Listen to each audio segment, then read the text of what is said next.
Oh, they're so shitty too. It's like a piece of needle or something.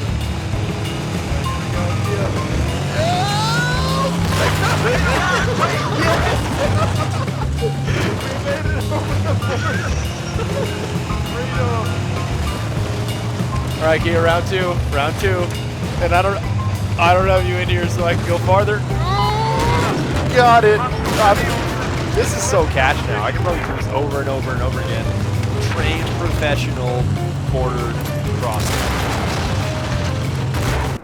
Hello guys, my name is Russian Badger, and I don't even think I can call this What Are You Doing Wednesday anymore, because not only is it not Wednesday, it's barely still Thursday. Like it's Friday in like 2.5 hours where I am, so this whole titling nonsense doesn't really make a whole lot of sense. But regardless, what I do here is every week I use a class recommendation from you guys that is goofy enough or silly enough to the point where you would ideally say, Badger, what are you doing? And this recommendation for today comes in from Paxton, who says, use the SRAW with the SRAW sight, SRAW grip, and SRAW rounds. I heard it's SRAWly or really good. And I can completely agree with you. The best part about this, not only do you get... Come on, Carl, no running on the stairs. We discussed this the round previous. It was kind of a learning lesson for him, because the first I don't know how you get shot in the face with a rocket 3 straight times on a stairwell and you decide to do it again. Like, the first time I think you would learn. The second time, I'll give you that on a little bit of a mulligan. But the third straight time where I shoot you in the face with a rocket on the same stairwell, Carl, please, just stop. And I realized this tank here, he was not going to run over my slams, alright? He did not want to be welcome to the jam either, so I said, you know what, if you're not going to come on and slam and welcome to the jam, then I'm going to show your associate how I get dunked on. Like, that is the type of maneuver that cannot be performed if you're not wearing Air Jordans or some kind of LeBron variation. And I think not, Mr. Helicopter. Erwin Gommel thought he was totally going to get away, and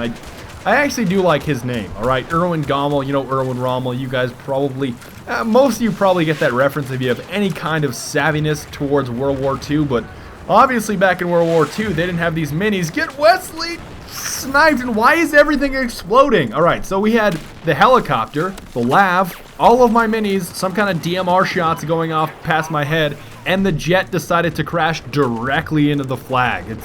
That's like the definition of Michael Bay's explosions! And that guy's kneecap certainly didn't really enjoy that explosion. But the best part is, this whole SRAW business is... it's too much fun. It's outrageously fun, just like this DLC. Now, throughout this entire video, you're going to have to forgive me, because I'm going to slowly inject my little pieces of advice or my little opinions about Second Assault, and I'm gonna drop the F word a few different times, so just prepare yourself. I know I'm not supposed to say fun. I know you guys are really touchy about that. Hello, Mr. Clothmod.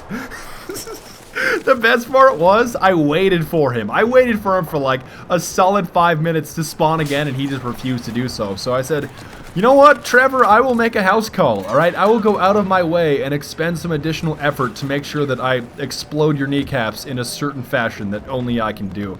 And of course, when the sandstorm happens, everybody in the chat, including Erwin Gommel, decides to say Darude. You know, Darude Sandstorm, and turn around. I will never get the physics in Battlefield 4. I hit you directly in the kneecaps and you somehow flew towards me. Now, another part of Second Assault is obviously Operation Screen Shake. So what happens here is, if you hit this flank route, it's like this little... I don't want to call it a cubby, because it's not a cubby, but I think we all missed... You know the cubbies in kindergarten when you would tuck your inside shoes and outside shoes? Maybe I just went to a really weird school in Canada that did that. I don't think you guys... That's kind of a different story, but there's this little sort of cutout in terms of this hallway on the left-hand side, and you can flank, if you just go straight Yoro mode, and you go extremely quickly, and you follow Kia, obviously, because you follow Kia. I would follow Kia into any kind of department store, even if I knew that the prices were way too high for my current budget, alright? That's the kind of leadership that Kia always displays in terms of the game. Now granted, I obviously, I etched the way, I showed him the route, but he executed very... Come on, man! You can't be sitting on a railing with a bipod when you know that somebody has a rocket launcher in that close of a vicinity. That just doesn't work, brah. That doesn't work. I'm sorry. I'd like to say we're all gonna make it, brah, but that's not gonna happen in this particular case. I decided to pull some kind of Assassin's Creed nonsense to like jump out the window, jump in the other window a level below, and then go all Altair, open the door, get on the floor, everybody drop the spaghetti on the floor, the dinosaur thing. But it didn't really work out that way. It did. My best laid plans obviously were not executed correctly, and it didn't exactly go the way that I planned.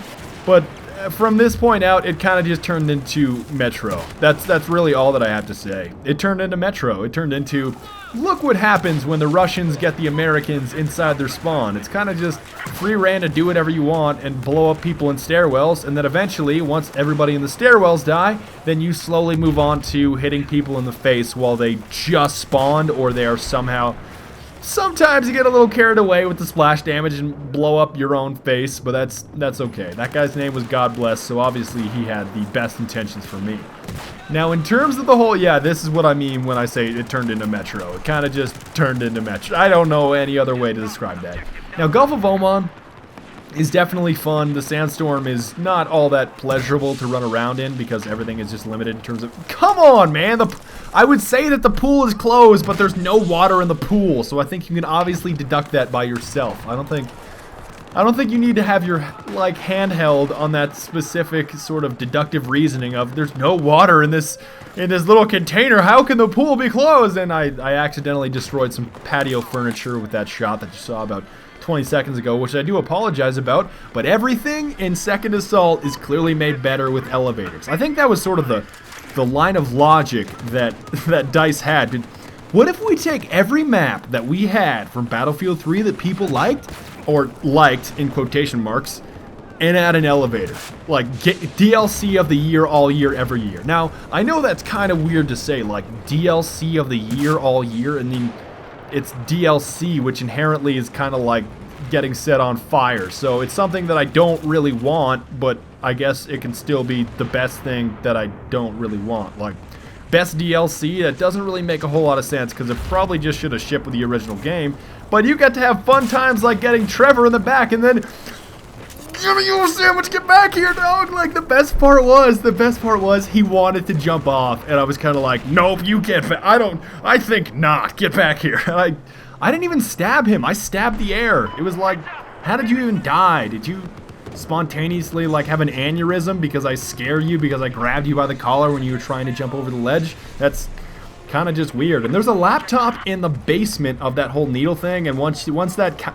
You have to press E to actually activate the action of the countdown timer to continue, and then obviously everything falls down. Now granted, casuals use the bridge, and 720s or 360s I got a little bit carried away with. Somehow I didn't get this, guys, but I think we can all agree on the one fact that only casuals, like casual babby Battlefield players, which is not necessarily everybody, but casual babby Battlefield players use the big needle to get across that little border, alright? Real men do what I did in the intro, which is obviously you just use a car and you go YOLO mode and you just go like, you just launch yourself. And the one thing that I did find funny about that was I'm not actually sure if DICE planned that, like if a developer at DICE actually thought, what if we put something that doesn't actually look like a ramp, but if you hit it at the right trajectory, you can actually make it over the border. I found it very funny. Not necessarily a reference to like the Berlin Wall or anything, but I found it very funny. So just the mere fact that you can jump off of some sort of large stone and make the entire game, not into a DLC, but into a border crossing simulator, I have to say, 10 out of 10, best DLC ever made, would buy several times, and then buy premium again. But I'd like to thank you guys very much for watching. I think I still have to ramble in a future video about more Second Assault stuff, but I want to thank you guys very much for watching. Your bonus clip is going to be, this guy got sucked into the ceiling. I can't really explain it. Maybe you guys have a better theory than I do, but hopefully you enjoy that. I will see you guys tomorrow for the live stream. Hopefully I'll live stream on Saturday as well. But other than that, I want to thank you guys very much for watching. I will see you guys next time. Auf Wiedersehen und bis bald und later. Kiosello. Even in this game.